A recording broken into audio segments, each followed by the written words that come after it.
नमस्कार, मैं हूं आपके साथ अंकिता पाल और आप सभी का राम राम हरियाणा में स्वागत है। रुक करते हैं खबरों की तरफ।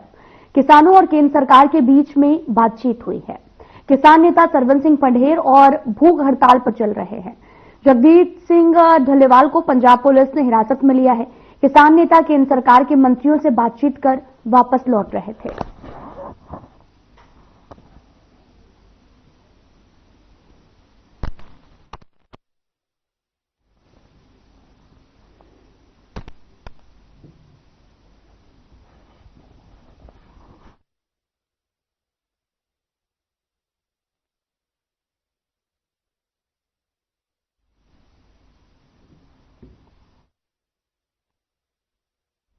किसानों के मसले पर सांसद मलविंदर कंग का बयान सामने आया। उन्होंने कहा कि हर पंजाबी किसानों के साथ में खड़ा है और साथ ही साल से ज्यादा का समय हो गया है पंजाब के बॉर्डर बंद है।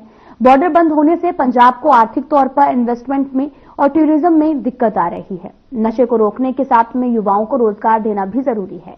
हमें ये लड़ाई केंद्र के साथ में लड़नी है। हम पंजाब का नुकसान ना करें।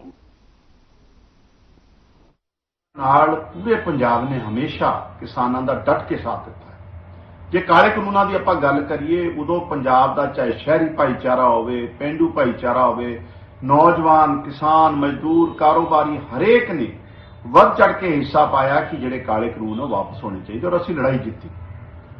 अज 1 साल तो वध समा हो गया पंजाब के बॉर्डर असीं बंद किए हुए हैं। साडी किसान भरावां नूं बेनती है और मानयोग मुख मंत्री जी ने भी ये गल कही सी कि तुहाडीआं तमाम मंगां जिहड़ियां आ वो दिल्ली सरकार नाल, केंद्र सरकार नाल संबंधित है। आपां नूं लड़ाई दिल्ली जा। पंजाब के वित्त मंत्री हरपाल सिंह चीमा का बड़ा बयान सामने आया। उन्होंने कहा कि नशे के खिलाफ लड़ाई के साथ बेरोजगारी से भी लड़ना जरूरी है। साथ ही उन्होंने कहा कि पंजाब की तरक्की के लिए रास्ते खोलने होंगे। भारतीय जनता पार्टी की केंद्र सरकार ने 3 काले कानून जो देश के किसानों के खिलाफ बनाए तो एक बड़ा अंदोलन देश छिड़िया और सारे किसान, पंजाब के किसान, देश के किसान दिल्ली से जाके धरने से बैठे। उस समय पंजाब के लोगों ने, आम आदमी पार्टी ने और पंजाब सरकार ने डट के किसान का साथ दिता। तो उस तो बाद हुण जिहड़ी लड़ाई आ वो केंद्र सरकार के नाल आ, किसानों की लड़ाई केंद्र सरकार के नाल आ। पर पंजाब दी 2 लाइफ लाइनां जिन्हां दे नाल मैं समझदा पंजाब का बहुत बड़ा व्यापार चलदा, खास करके जो मैं गल करा खनौरी बॉर्डर की, संभू बॉर्डर की, उन्हें पंजाब को बहुत बुरी तरह प्रभावित किया। पंजाब का व्यापार जिहड़ा उन्हें पंजाब के व्यापार को बहुत बड़ी सट बजी है। और दूजे पासे असीं आम आदमी पार्टी जी कमिटेड आ पंजाब के नौजवानों। भाकियों ने अनाज मंडी में समांतर किसान महापंचायत आयोजित करने को लेकर रोष जताया है। भाकियों ने किसान भवन में बैठक का आयोजन किया जिसमें काफी संख्या में क्षेत्र के किसान, भारतीय किसान यूनियन के पदाधिकारी मौजूद रहे। भाकियू जिला अध्यक्ष हरपाल भांडवा और भूप सिंह ने भी कहा कि सरकार षड्यंत्र के तहत में किसान यूनियन को खत्म करना चाहती है ताकि किसानों के हकों के सरकार का विरोध करने का वाला कोई ना बचे। ये सरकार के लोग हैं, उनका मकसद किसानों की भलाई नहीं बल्कि भारतीय किसान यूनियन को तोड़ना है, परंतु किसान इसे किसी सूरत में स्वीकार नहीं करेंगे।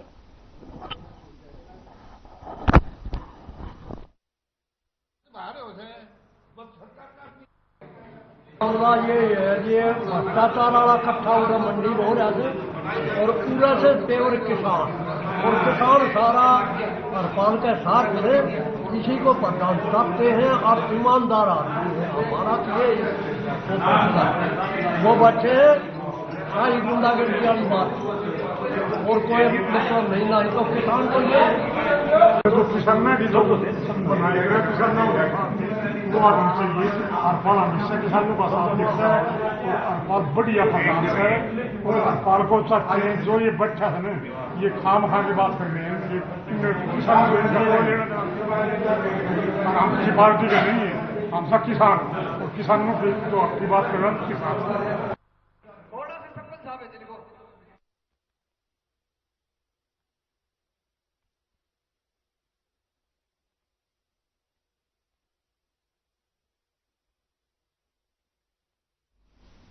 फरीदाबाद के संगरूर इलाके में भू माफियाओं के हौसले बुलंद है। जानकारी के मुताबिक एग्रीकल्चर की जमीन पर धड़ल्ले से अवैध प्लॉटिंग की जा रही है। इसी को लेकर हमारी टीम ग्राउंड जीरो पर पहुंची, जायजा लिया और इसके साथ ही प्लॉटिंग करने वाले सुधांशु से बातचीत भी की है।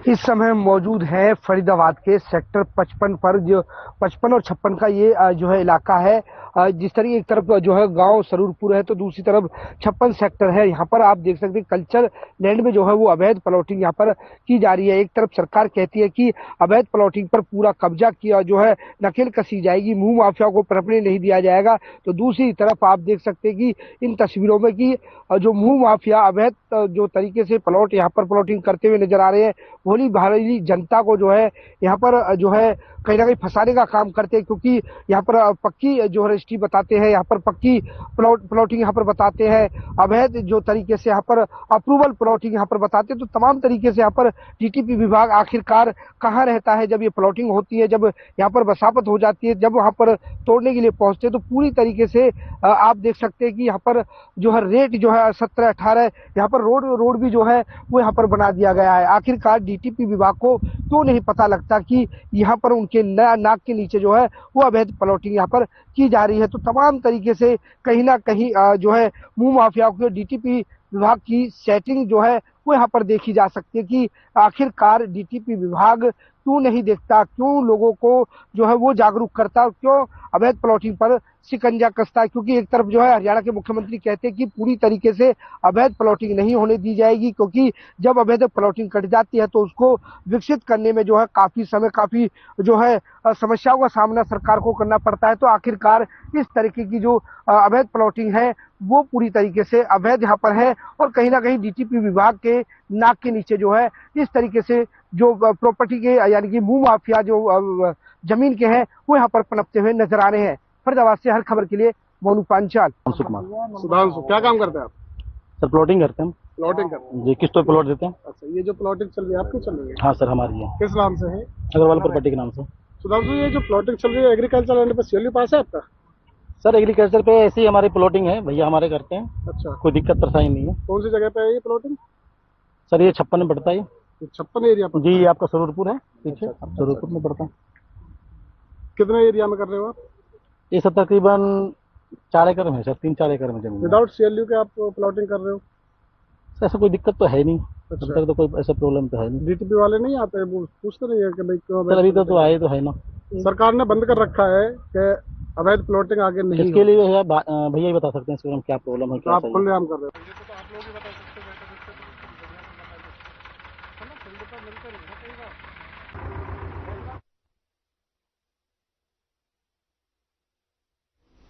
हरियाणा के नारनौल में भैंस 5,11,000 रुपए में बिकी है, और इस भैंस की भी खास बात यह है कि वह रोजाना 25 लीटर दूध देती है। दरअसल आपको बताते चले कि ये पूरा मामला नारनौल से सामने आया, जहां पर चोरी का डर सताने की वजह से भैंस को बेच दिया गया था, और नोएडा के पशुपालक अनिल यादव भैंस को खरीदने के लिए चिंडलिया गांव पहुंचे। विक्रम लांबा ने बताया कि उसकी भैंस पशुपालन विभाग की ओर से आयोजित दूध की कई प्रतियोगिताएं जीत चुकी है, और साथ ही रोजाना 25 लीटर दूध देती है। चोरी होने का डर सता रहा था, इसलिए इसको बेचना पड़ा है।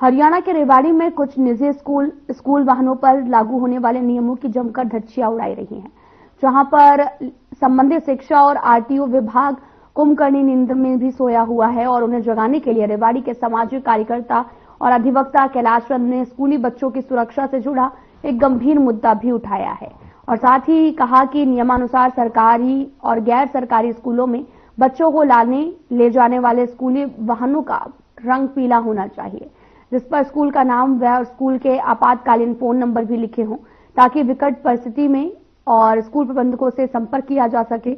लेकिन कुछ निजी स्कूल किराए पर लिए गए हैं, जो कि सफेद रंग के वाहन बेखौफ दौड़ते हुए मासूमों की जिंदगी के साथ खिलवाड़ करने से बाज नहीं आ रहे।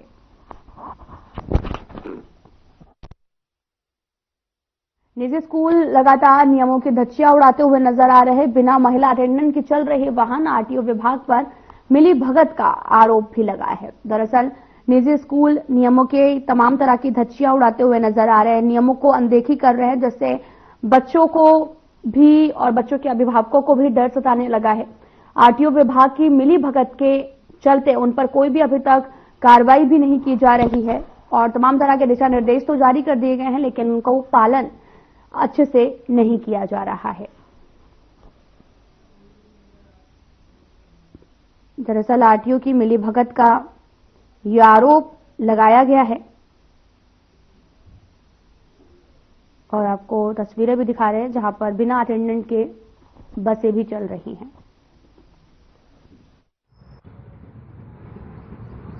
देखिएगा, स्कूल वाहन जो नियम बनाए गए हैं ये काफी समय से बना के लागू करवाने के लिए दिशा निर्देश दिए गए हैं, परंतु किसी भी निजी स्कूल ने स्कूल वाहन के ऊपर पूरी अपनी प्रक्रिया जाहिर नहीं की है। जितने भी स्कूल हैं लगभग सभी के सभी अनऑथराइज वाहन को तरीके से चलाते हैं। उनके ऊपर ना तो जो चालक लगा रखे हैं उनके पास वैलिड लाइसेंस होते हैं, मैक्सिमम केस ऐसे आते हैं। और देखा गया है कि बसों की जो फिटनेस वगैरह है वो भी पूरी नहीं करवाई जाती और जो स्कूल वाहनों पे जो अटेंडेंट वगैरह लगाए गए हैं वो भी पूरे नहीं लगाए जाते हैं। खबर भिवानी से है, जहां पर हरियाणा विद्यालय शिक्षा बोर्ड ने बच्चों की पढ़ाई के प्रति रुचि बढ़ाने और शिक्षा का स्तर सुधारने की मुहिम शुरू कर दी है, ताकि शिक्षा और सरकारी स्कूलों को बताया जा सके। इसको लेकर शिक्षा बोर्ड प्रशासन ने एक्सपर्ट के साथ में गहन मंथन किया है। शिक्षा बोर्ड में चेयरमैन पवन कुमार ने कई यूनिवर्सिटी और कॉलेज के एजुकेशन एक्सपर्ट्स के साथ में मीटिंग की है और ये मीटिंग कई घंटों तक चली, जिसका उद्देश्य शिक्षा, परीक्षा और सरकारी स्कूलों को बेहतर करना रहा। और साथ ही मीटिंग के बाद में शिक्षा बोर्ड चेयरमैन पवन कुमार ने बताया कि ये जो मंथन है वो बच्चों में पढ़ाई के प्रति रुचि पैदा करना, शिक्षा और बच्चों का आईक्यू लेवल बढ़ाना, बच्चों और शिक्षकों के बीच में अच्छा जुड़ाव पैदा करना, सरकारी स्कूलों की तरफ रुझान पैदा करना है।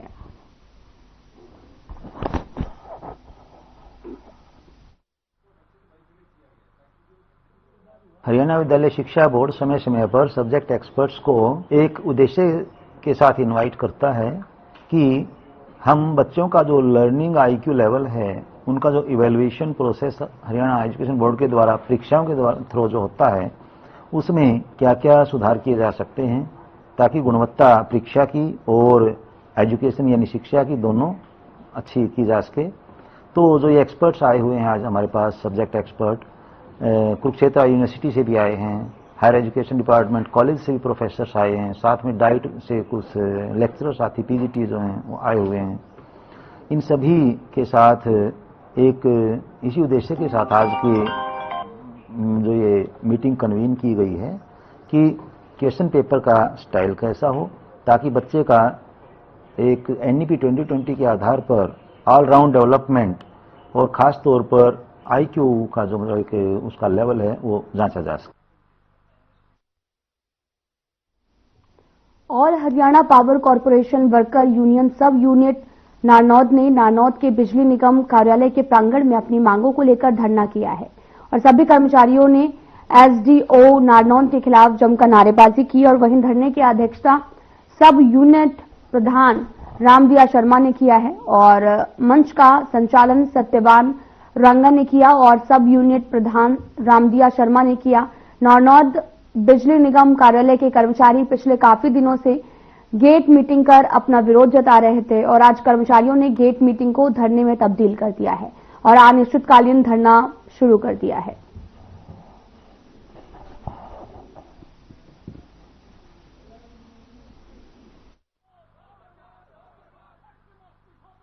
छह दिन ने लगातार गेट मीटिंग की और उसके बाद में आज पहला दिन है धरने का हमारा। ये धरना हमारा जो है कर्मचारियों का नारनौद का एसडीओ जो है वो बहुत तानाशाही रवैये से उसने गलत ऑर्डर किए हुए हैं और यहाँ पर सीट पे भी नहीं बैठता है, कर्मचारियों का काम नहीं करता है, पब्लिक के काम नहीं करता है और वो यहाँ पर इधर उधर है। और हम कर्मचारियों ने मिलके ऊपर से जो कॉल आई है उसके आधार पे उस तानाशाही रवैये के खिलाफ धरना लगाया हुआ है। और यदि हमारे धरने को यदि नारनौद एसडीओ यहाँ पर आता है और हमारी बात सुनता है तो उसका बहुत ही सद्बुद्धि होगी। अदरवाइज हम उसका घेराव करने के लिए तैयार हैं। और जो कर्मचारी हैं, हमारे जो जायज मांगे हैं, जब तक उनका समाधान नहीं होगा तब तक हम धरना जारी रखेंगे। हमने 10 तारीख से गेट मीटिंग की थी। उससे पहले हमने बार बार मौखिक रूप से लिखित में एसडीओ को जो नारनूल सब डिवीजन में है समस्याओं के बारे में अवगत कराया गया, लेकिन एसडीओ का कर्मचारियों की समस्याओं के प्रति, किसानों की समस्याओं के प्रति कोई ध्यान नहीं है। यहाँ पे आप सामने देख रहे होंगे, अपने जेई साहिबान का सामान खुले में पड़ा रहता है, हर रोज चोरी होता है। ना ही यहाँ बैठने के लिए बिल्डिंग की व्यवस्था है, ओढ़ने के लिए आते हैं। जो विधानसभा तक बात पहुंच गई, लेकिन हमारे एसडीओ साहब के कानों में आज तक भी नहीं पहुंची है। यहाँ पे ना तो कंप्यूटर है बिल ठीक करने के लिए, ना ही जहाँ हमारे कलरक बैठते हैं उसकी छत पड़ी हुई है। 6 महीने हो गए, लेकिन उनका कोई ध्यान नहीं है। वे कर्मचारी किस खौफ में नौकरी कर रहे हैं, वे जहाँ वो बैठ के काम करते हैं वो छत किसी भी समय गिर सकती है।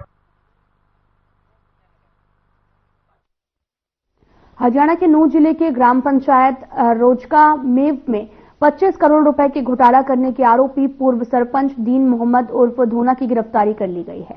इसे बुधवार को जिला कोर्ट में पेश किया गया, जहां कोर्ट ने पूर्व सरपंच को 2 दिन की पुलिस रिमांड पर भेज दिया है।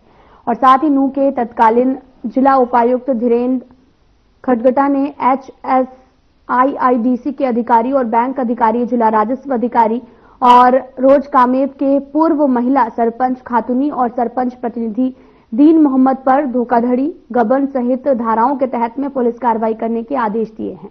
तत्कालीन सरपंच दीन मोहम्मद को निलंबित भी कर दिया गया।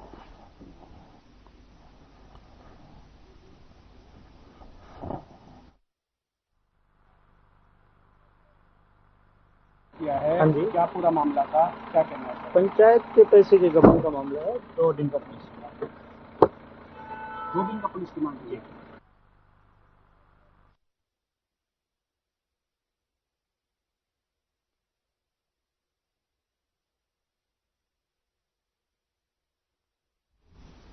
रादौर अनाज मंडी में पहली बार सरसों की फसल के लिए खरीद केंद्र बनाया गया है, जिससे सरसों उत्पादक किसानों को अब अपनी फसल को बेचने के लिए कई किलोमीटर दूसरी मंडियों का रुख नहीं करना होगा। दरअसल पिछले दिनों किसान और आढ़तियों ने कृषि एवं किसान कल्याण मंत्री श्याम सिंह राणा के समक्ष रादौर में अनाज मंडी में खरीद केंद्र शुरू करने की मांग की थी। सरसों की खरीद को लेकर मार्केट कमेटी द्वारा भी सभी तैयारियां मुकम्मल कर ली गई थी। और साथ ही रादौर मार्केट कमेटी के सचिव अफसर सिंह ने बताया कि पिछले वर्ष रादौर अनाज मंडी में 1864 क्विंटल सरसों की आवक हुई थी।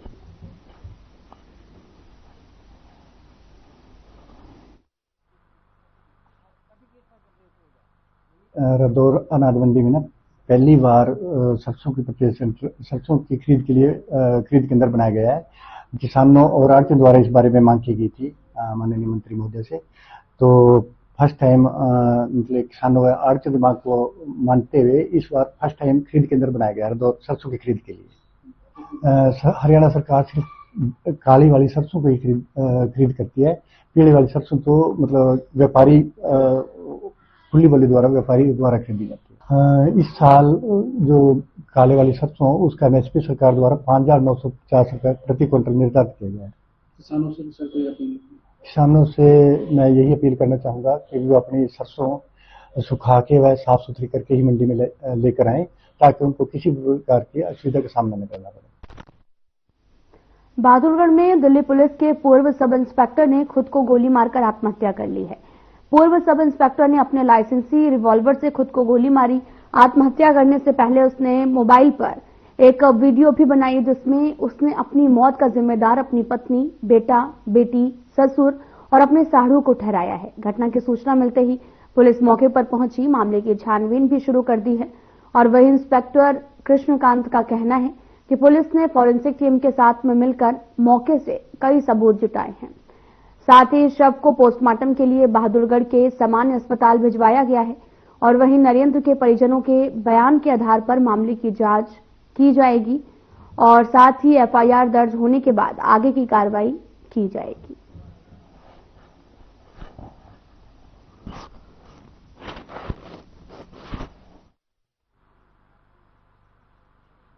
कॉल आया था व्यक्ति भाई नरेंद्र नाम के हैं, 1185 मकान में रहते हैं, तो उसमें कोई ये गेट नहीं खोल रहे हैं, जिसमें जाके देखा तो फिर इन्होंने सुसाइड किया हुआ है अपनी लाइसेंसी हथियार से। क्या करते थे सर ये रिटायर्ड सब इंस्पेक्टर हैं दिल्ली पुलिस से। क्या लग रहा है सर, वजह कोई पता चली अभी? इसमें देखो अभी परिवार जन आए हैं, तो उसके बाद देखते हैं, जो शिकायत देंगे उसके हिसाब से कार्रवाई करेंगे। सर अकेले ही रहते थे, परिवार के वो सदस्य भी नहीं? अभी तो अकेले ही थे, परिवार बच्चे हैं वो बाहर पढ़ाई करते हैं, फिलहाल यहाँ अकेले थे। फोरेंसिक टीम को बुलाया है? हाँ, FSL टीम मौके पे है, जांच कर रहे हैं इसमें। पोस्टमार्टम के लिए बॉडी FSL के बाद, FSL जांच के बाद भेजी जाएगी। तो शाम के गांव दागकला में बुधवार को BSF के जवान विक्रम सिंह को हजारों ग्रामीणों और BSF प्रशासन और पुलिस विभाग के अधिकारियों ने नम आंखों से अंतिम विदाई दी है। साथ ही अंतिम संस्कार में BSF की टुकड़ी ने गन झुकाकर सलामी दी है और साथ ही BSF के जवान विक्रम सिंह 54 बटालियन में 1999 में भर्ती हुए थे और जिन्होंने आपको बताते चले कि अंतिम सांस ली। 45 साल के विक्रम सिंह सुरेंद्र चंद्र वासी दागकला के 2 बच्चों और एक लड़का एक लड़की है, जिसमें लड़का D ग्रुप से में भर्ती है और लड़की पढ़ाई कर रही है। विक्रम सिंह हाल ही में जम्मू में तैनात थे।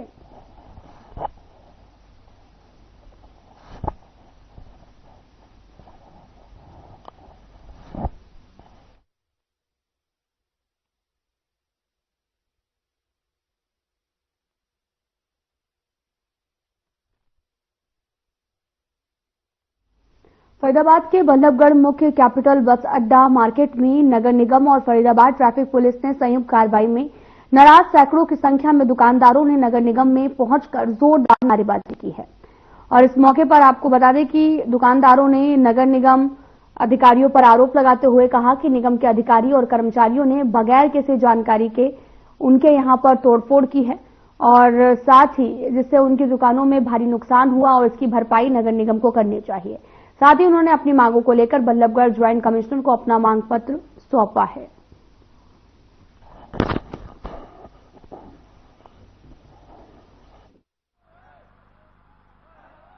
हुआ है नगर में पहुंचे वहाँ पे पीछे से आए थे 20-25 आदमी थे, पुलिस में थी, JCB था, एक ट्रैक्टर थी। उन्होंने कुछ नहीं कहा, ना कोई बात की, सीधा पन्ने डाल दिया।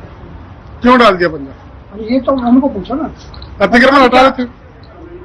कुछ नहीं हुआ जी, कुछ नहीं लगा हुआ आगे। अतिक्रमण हटा रहे थे या कुछ बताया? कुछ नहीं बताया उन्होंने? कुछ नहीं बताया जी उन्होंने। ऐसे तोड़ दिया? बिल्कुल। JCB साथ थे, 20-25 आदमियों का दस्ता था, जिसमें ट्रैफिक पुलिस भी थी, पुलिस इंचार्ज भी थे यहाँ से अपने नंबर 24 है और कम्प्लेक्स का भी दस्ता था पूरा। 10-15 आदमी कम से कम 20-25 आदमी थे JCB के साथ में। और वो एकदम पहुंचे वहाँ पर और उसमें JCB लगाई मेरी दुकान के बराबर वाले पे। अच्छा। और JCB जैसे उन्होंने तोड़ी तो मेरा दुकान का पूरा सेटअप मेरे पीछे की दीवार गिर गई है, नुकसान हो गया। क्यों तोड़ी थी आपकी? अब ये सर ये तो प्रशासन ही बताएगा क्यों तोड़ी। इस बात का तो मैं क्या जवाब दे सकता हूँ। कौन सी जगह आपकी दुकान? आदर्श सब्जी मंडी में। आदर्श सब्जी मंडी। सर नगर निगम एकदम आया 20-25 लोगों के साथ। पहले हमारे भैया की दुकान थी, वहाँ भैया की दुकान पर तोड़फोड़ करी, फिर उसके बाद आके मेरे से पहले एक दुकान है, उस दुकान की टीनें तोड़ी, तो हमने फिर मेरी दुकान की टीन तोड़ी। फिर हमने उनसे पूछा कि सर आप किस लिए हमारा नुकसान कर रहे हो? हमने जो ये टीन लगा रखी है सिर्फ धूप के लिए लगा रखी है, आपने सामान के लिए हमारे को बोला है तो हमने सामान हमेशा आपका लिए पीछे रखा है। उसके बाद भी उन्होंने हमारी टीनें तोड़ दी। फिर हमने उनसे पूछा कि सर आपने क्यों तोड़ा, किसने आपको तोड़ी थी? तो उनके पास कोई जवाब नहीं था। वो 2-3 अफसर थे, तीनों अफसर आपस में एक दूसरे के ऊपर ब्लेम डालने लगे कि उन्होंने कहा और उन्होंने कहा। हमारी मंडी में निगम वालों को हाथ नहीं लगना चाहिए। क्यों? जब हमारी नगर निगम की जगह ही नहीं है तो उनको जरूरत क्या वहाँ जाने की? किसकी जगह है? जगह हरियाणा गवर्नमेंट की है, अब हमारी है। अलॉटमेंट हो चुकी है, हम जीत चुके हैं। कागज हमारे पास है ना वही। अच्छा, जो तोड़ फोड़ करने के लिए गए थे उन्होंने बताया नहीं कुछ भी कि क्यों तोड़ रहे हो? हाँ, नहीं, कोई नोटिस नहीं हमारे पास। अच्छा, नोटिस देने चाहिए था हमको। अगर कोई नगर के पास ऐसी कोई बात है तो हमें नोटिस देने। क्या चाहते हैं आप? हम ये चाहते हैं कि इसका जवाहर कॉलोनी वार्ड नंबर 9 में सनातन धर्म मंदिर वाली गली के लोग पिछले 6 महीने से सीवर ओवरफ्लो की समस्या से जूझ रहे हैं और साथ ही स्थानीय लोगों की तरफ से प्रशासन को बार बार लिखित में शिकायत करने पर सीवर जाम की समस्या का समाधान नहीं हो पा रहा। और जिसकी वजह से पूरे रास्ते पर सीवर का गंदा बदबूदार पानी ओवरफ्लो होकर बहता रहता है और आसपास के घरों में रहने वाले लोगों के घर के अंदर भी सीवर का पानी पहुंच जाता है और बाथरूम से भी पानी बैक आना शुरू हो जाता है और वहीं मंदिर जाने वाले भक्तों को भी इससे गंदे पानी में से होकर गुजरना पड़ता है। इस गली से निकलने वाले सैकड़ों लोग, बच्चे और बुजुर्गों को भी बहुत परेशानियों का सामना करना पड़ रहा है। बच्चे अकेले स्कूल नहीं जा पाते हैं, साथ ही मौसम के बदलाव के साथ ही इस गंदे पानी में मच्छर भी पैदा हो रहे हैं।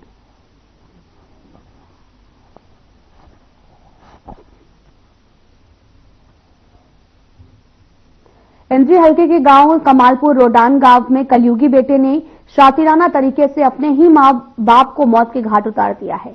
हत्याकांड को अंजाम देने के लिए आरोपी ने अपने साथ में काम करने वाले टिकरी गांव के दोस्त की कार का इस्तेमाल किया। आरोपी को इंद्री कोर्ट में पेश किया गया, जहां पर कोर्ट ने आरोपी को 5 दिन के लिए रिमांड पर भेज दिया है।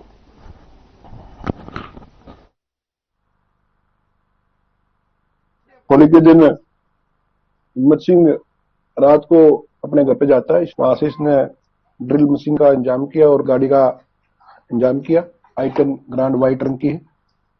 उसकी नंबर प्लेट इसने रिमूव करी और वहां से इसने दीवार फांद कर और ड्रिल मशीन का इस्तेमाल करके पहले अपने पिता की हत्या करी और फिर उसके बाद अपनी मां की हत्या कर दी। हत्या करने के बाद इसने गाड़ी की डिक्की में पहले माता की जो मृत शरीर है उसको डाला, महेंद्र सिंह जी उनको डाला। उनको डाल करके ये गाड़ी लगाकर साइड में गगसीना के पास पुल है, वहां पे नहर में दोनों की बॉडीज को डाल दिया। देखिए, माँ बाप की पिताजी के साथ प्रॉपर्टी का लेकर विवाद था। ऐसा पूछताछ में आरोपी ने बताया कि मेरे खिलाफ कोर्ट में मेरे को प्रॉपर्टी से रिटर्न करने के लिए महेंद्र सिंह ने याचिका दायर की थी। फिलहाल बुलेटिन में इतना ही। नमस्कार।